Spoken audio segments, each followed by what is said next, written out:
গণতান্ত্রিক দল আর ধর্মীয় দল। আওয়ামী লীগ, বিএনপি, এনসিপি এরা হলো গণতান্ত্রিক দল। আর বাংলাদেশ জামাত ইসলামী, ইসলামী আন্দোলন বাংলাদেশ, খেলাফত মজলিস, বাংলাদেশ খেলাফত মজলিস ইত্যাদি যত দল আছে এরা হলো ধর্মভিত্তিক গণতান্ত্রিক দল, একটাও ইসলামী দল না। এরপরে যারা ধর্মীয় দল রাজনীতিতে নাই, তাবলীগ জামাত, আহলে হাদিস, তারপর মনে করেন পীর মুরিদি চলছে, এরা হলো ধর্মীয় দল। এরা রাজনীতির মধ্যে নাই, ধর্ম নিয়ে আছে। তো কোন তন্ত্রের অধীনে তারা ধর্ম পালন করে? গণতন্ত্রের অধীনে। সব জাহিলিয়াতের মধ্যে আছে।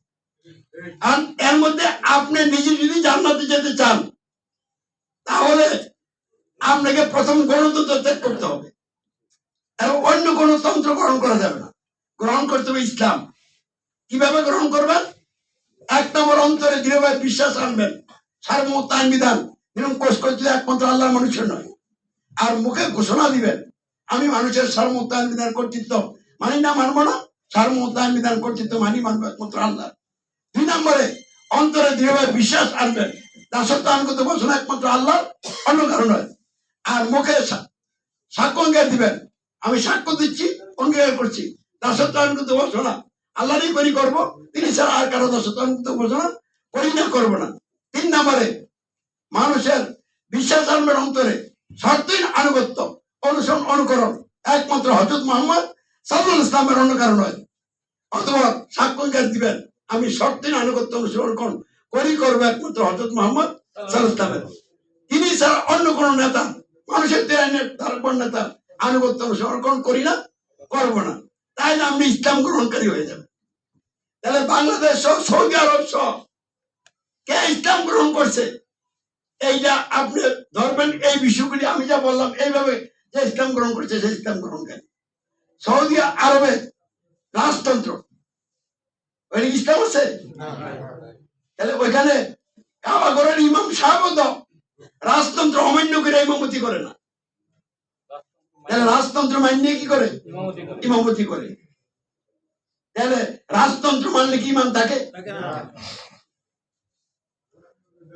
তাহলে আমরা কি বললাম, গোটা দুনিয়াটাই জাহিলিয়াত আছে। অর্থাৎ এখনকার প্রেক্ষাপটে হলো আজ থেকে 1400 বছর আগে মক্কা আরব দেশ, সারা দুনিয়ার মানুষ যেমনি ভাবে জাহিলিয়াতের মধ্যে নিমজ্জিত হয়েছিল, হযরত মুহাম্মদ সাল্লাল্লাহু আলাইহি ওয়াসাল্লাম নিজের বুদ্ধি মোতাবেক 25 বছর চেষ্টা করেও সমাধান করতে পারেন নাই প্রকৃতপক্ষে।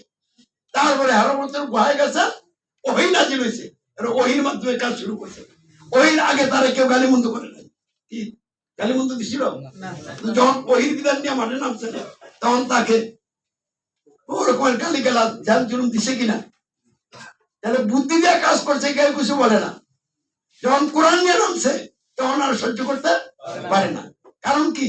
ওই যে সার্বভৌমত্ব আইন বিধান কর্তৃত্ব, এটা কেউ সহ্য করতে পারে না।